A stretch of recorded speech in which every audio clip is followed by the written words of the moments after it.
Welcome to I Caught It on Audio. This is Ride or Die episode 18. PJ Harvey, part 3.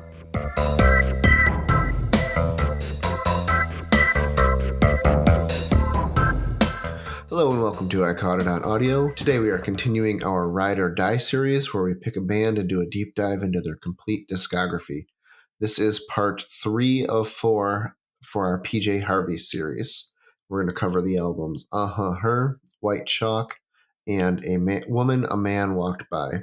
So let's get right into it and talk about Her. This was released in 2004. PJ Harvey produced it herself.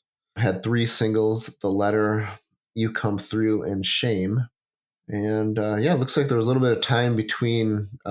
We got a 4-year break here, so she's slowing down the production. What did you guys think of this one? Dan, why don't you get us started?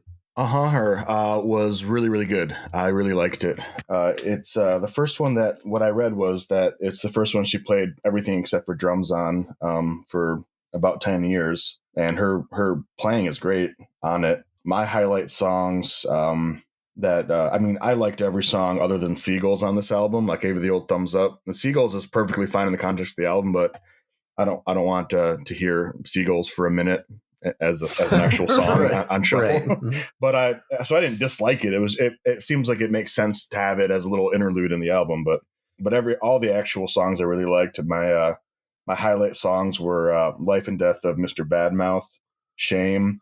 I loved Who the Fuck. That was really, really interesting and abrasive. Who the Fuck was like an old school Chili Peppers, only well done. Yeah, and this album had shades of like the dry Rid of Me era, but like maybe in a more polished, mature way. Right. I also highlighted You Come Through. I really thought that it's like a marimba like riff. I think it's in 7/8. It was just really weirdly hypnotic, and it sounded a little bit different. I thought that was really cool. And I really like The Desperate Kingdom of Love. It's that sort of like mythic folktale mode that she does sometimes.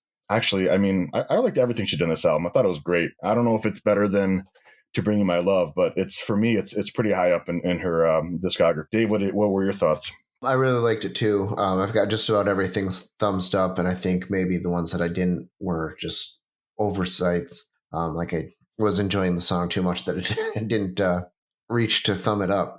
I really liked The Desperate Kingdom also. And The Life of Mr. Badmouth was phenomenal as well. Another great starting track on the album. Yeah, it was a solid all the way through. I don't think it'll quite pass. Stories from the City. Yeah, I don't think it'll quite pass that one for me, which is still my all-time favorite of hers. But it was definitely solid. Zach, how about you? I liked this one a bit more the first few times that I heard it when it came out. This time through, something about it just didn't really click. I think it's still a good album overall. Like you said, it's not gonna surpass Stories from the City, Stories from the Sea, or To Bring You My Love. Right. But it definitely has some really high point songs. The Letter, The Slow Drug. I really like the last track, The Darker Days of Me and Him. I think it's a good album. I just don't think it really has the same impact as some of those earlier ones. I just want to know who she's singing about with songs like that for like The Darker Days of Me and Him. It's like probably Nick Cave. Is that about Nick Cave? Is it about someone else? Is it about some clearly some sort of elf king in a alternate reality? Yeah, which is based on the tone. Is Nick Cave basically? Yeah, pretty much. Well, it's interesting. They only dated for a year, and it's been 7 years, I think, since they dated. I know he wrote a bunch of songs about her, so this could very well be, But yeah, she has such an interesting voice, and I know she says it's not always autobiographical, but it's hard to know which ones are and which ones aren't. Yeah, it's just so good. And what do you guys think about we got quite a few B-sides, rarities and demos from this one too. I thought it was interesting that Her, the title track did not make the album. Mm-hmm. But also listening to it compared to the rest of the album, I don't know where it would have fit, to be honest with you. It was a bit of a step down, so I'm kind of glad it didn't. I did really like The Falling and Angel, though. Thought those were pretty good. I like the phone song, Bows and Arrows, Stone, 97 Degrees. Those were interesting B-side tracks. Yeah. I'm just looking to see what I gave a thumbs up to. They were her B-sides are usually really good. I think the only one I didn't give a thumbs up to is 97 Degrees. But I would say that my highlight ones were The Falling and the Phone song. Now, those are the two that I noted. And but broadly speaking, I think the right songs got on this album. I think so too. A lot of the B-sides sound like B-sides or demos. And then even the stronger songs, I'm like, yes, that's good, but I'm happy with what the choices that were made. I did think it was interesting that Dance, which is one that I like, has an excerpt from Subterranean Homesick Blues by Dylan. She clearly, I know her parents are big Dylan fans, and she's covered Dylan, so she snuck a couple of lines in from a famous Dylan song. So that was interesting. All right. Well, anything else on Her? Favorite song? The Darker Days of Me and Him. Oh, how about you, Dan? The Desperate Kingdom of Love might be the one that I want to listen to the most, but it's hard to deny the excitement of Who the Fuck. Those are my two top ones. I'm going to go with The Life and Death of Mr. Badmouth, but it's hard to pick on this one. That's a good one too. A lot of good tracks. 3 years later, we've got an album called White Chalk. And now we've got Flood back in the producer's booth along with John Parrish and PJ Harvey. We've got 3 singles, Under the Ether, The Piano, and The Devil. Yeah, Zach, what did you think of this one? So I had never heard this one before, and it's quite the departure. In a lot of ways, it doesn't even really feel like a PJ Harvey album because the sounds, the instruments, the way that she's singing, everything about it feels not PJ. Right. And I don't think that's necessarily a bad thing. It's just that it's very jarring when you have this, all these other albums that we've gone through, and you have this pretty defined context of what this artist does. And then you get this anomalous, essentially like a Victorian era, or I mean, it's listed as chamber folk. Yeah. on Wikipedia. I can't say that I dislike it. It's just that I don't think I can really come to a full understanding or true consensus in the amount of time that we had between the previous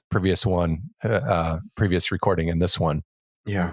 Because there's just a lot here to unpack, and it's got some really cool moments. I really liked White Chalk and Broken Harp in the middle there. It's just so hard to really wrap my brain around what exactly is going on. I mean, half the time when it was on, I was like, who is singing right now? Yeah. Who is this? It was just so confusing to my brain. What do you guys think? It's interesting because I only have 3 songs thumbs up on this, but I don't think that is an accurate representation of my enjoyment of the album, because I did enjoy it. Yeah, but I did too. Like you said, it is very different from what she's done previously, and I think at this point in her career, she's 15 years in now. Man, try something new. See what happens. She's already established herself as an incredible songwriter and performer and singer and, musician. So let's throw some spaghetti at the wall and see what sticks. I don't have to love it. And I feel like if I go through, I might need to go through this one a few more times just to make sure I didn't miss any tracks. Yeah, I thumbs up Silence, and I thumbs up Under the Ether and The Devil, which apparently were two or three of the 3 singles. So clearly they were the ones picked to be on the radio, though I don't remember them being on the radio here. Yeah. So they're probably the most tangible ones. Yeah, I feel like I need to spend more time with this one. What do you think, Dan? Well, I think I'm more generous in the thumbs up. While I had more or less the same feeling as you guys, I gave Everything But Talk to You and The Mountain a thumbs up. Okay. But every one of those songs was this is good, not I love this, pretty much. Okay. My 3 I love this songs, or I really liked them, that I highlighted in my notes are Grow, Grow, Grow. I really like the dense keyboards and the dissonance. Silence, It reminded me of a Sufjan Stevens song, so there's your chamber pop, Zach. Yeah. And then the piano. I thought that this was a really cool song. I love the repetition. It reminded me a little bit of Tori Amos, which is something I haven't said before about PJ Harvey. For the album as a whole, my notes are breathy vocals, acoustic natural instruments, and piano led, which is interesting because she did not play piano before this album was recorded. She just went in there and started experimenting, and she does an amazing job considering she's clearly just a so great talented. musician, right? Just incredible musician. She understands rhythm and melody, and she's like, okay, piano is, of all the instruments, it's the easiest one to get into because it's all laid out in front of you. Right. It's very straightforward. And it's easy to push keys. And it's not easy to play, classical, challenging classical pieces, but to make sounds that are pleasing for like pop songs, it isn't that hard. When you press the key, it's going to make the right sound. Exactly. And you can press it with your elbow or your ankle or your hand or your dog, whatever you want, and it'll still make the same sound. My dog would make the wrong sound. Well, they make lots of them, though. They're enthusiastic. Yeah. A thing that came to my mind, and like I said, I think maybe I like this album a little bit better. It does feel like, how the cover, she's wearing like a 100-plus-year-old dress. It feels like it was a clear attempt to write in that sort of, with those instruments, in that sort of feel. And it was an interesting choice. She has used breathy vocals like this before, but not like 95% of an album, right? Or even 95% of a song. What came to my mind was, I wonder if Billie Eilish listened to this or was influenced by it, because it made me think of her, the very quiet, like close to the mic but like just very little air coming out, but still, really effective in its own way. But yeah, I liked this one. Certainly, it's not near the top of her albums for me, and it is. I'd like her a lot more. But I gave thumbs up to all the songs except for the two that I mentioned, and those I'm actually fascinated by because the vocals are so wild and almost atonal at times that, while I didn't give them the thumbs up, I didn't give them the thumbs down either because I found them so interesting to listen to, and I might like them given, another 10 or 15 listens. But this was an interesting departure. I liked it, but I won't say that I entirely loved it. What's your best song on this one? White Chalk. I go with the piano. I am going to go with The Devil, as is my general philosophy in life. Yeah, and it's the first song on the PJ Harvey album. It's not a bad idea to go with it. All right. Up next, we have a PJ Harvey and the John Parrish Band collaboration. Well, first we have three B-sides. Three B-sides. Oh, yeah, I'm sorry. Up next, so what did you guys think of the B-sides? I would say that I didn't like Heaven very much. Oh, that's the one I really liked. and I liked Wait slightly better, though they felt like very similar songs. But I enjoyed Liverpool Tide. That was my favorite of the three, but none of these were amazing to me. Yeah, I felt they got progressively better. I thought Wait was okay. I thought Heaven was a little bit better, and then I really liked Liverpool Tide. So up next is PJ Harvey, John Parrish collab, A Woman, a Man Walked By. So they collaborated on an album a little over a decade prior to this. Yeah. Dance Hall at Lost Point. PJ came out with 4 albums in between. Now we've got them back again. I think what's interesting is why is this specifically PJ Harvey and John Parrish when John Parrish was working on and collaborating with her on lots of her other solo albums, Well, I think I have an answer just from reading the Wikipedia. On these 2 projects, he writes and performs all the instruments, and she just does the vocals and the lyrics. Right. Okay. So they've just subdivided their tasks. She's less involved in the actual songwriting, like the music side of the songwriting, the instrument side. And it makes for an interesting collaboration. I think they work really well together. This one, again, I feel like I need to spend a little bit more time with because I didn't thumbs up a ton of the tracks. I mean, you've got great tracks like Soldier, which I just absolutely loved. Yeah, and that was a good one. Cracks in the Canvas was really good, and Black Hearted Love was really good. And it's just an interesting, like when she writes the music, it's more organized, more deliberate. Whereas when Parrish is focusing on it, there seems to be a little bit more chaos, especially in the drums. Mm-hmm.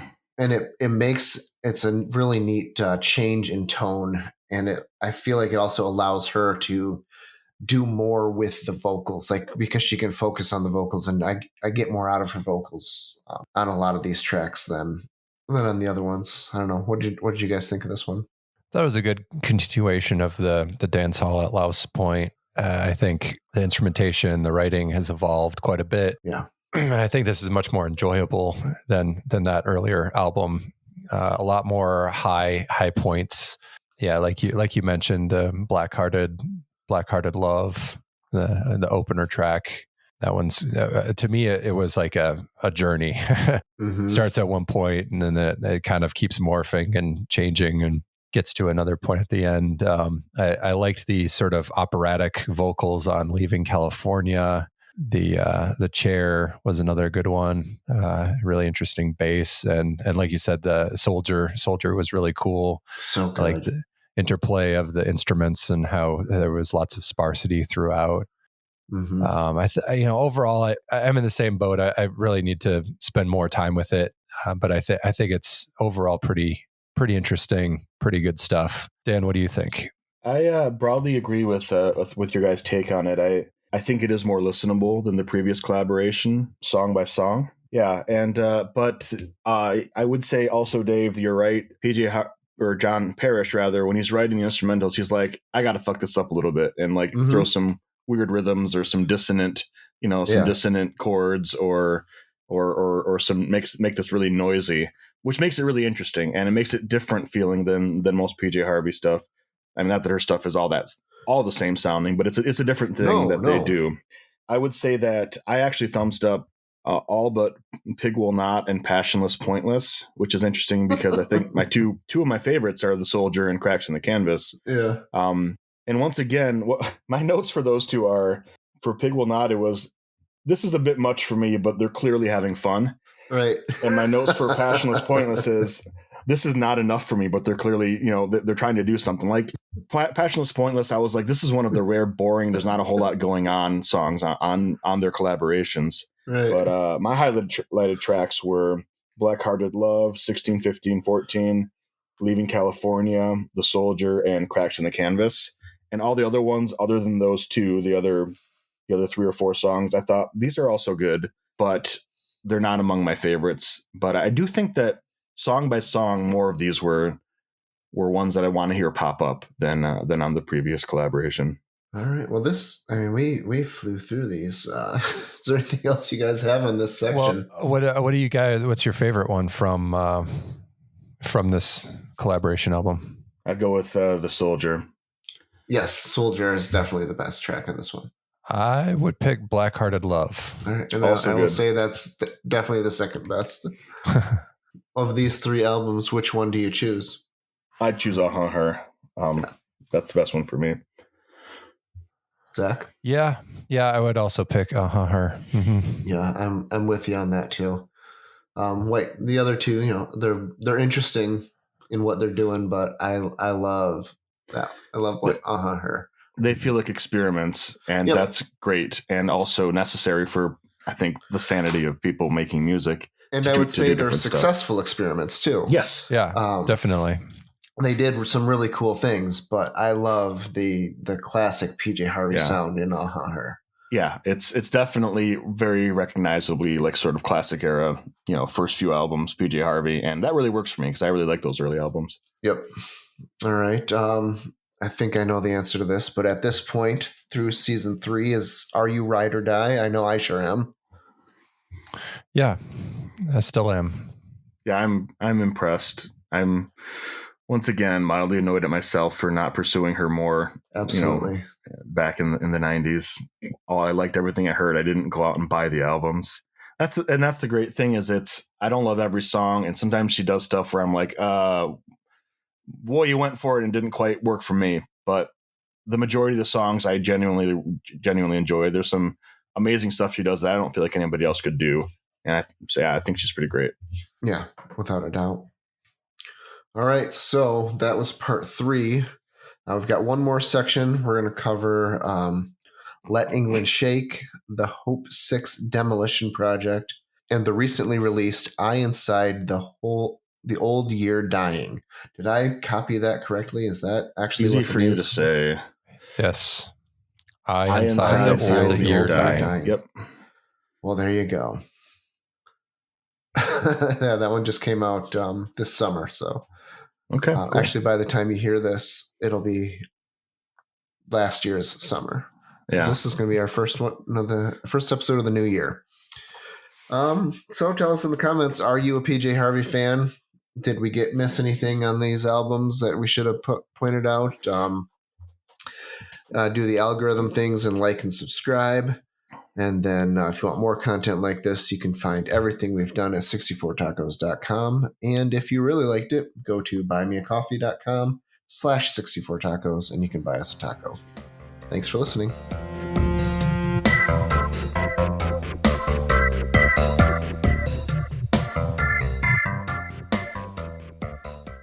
I caught it on audio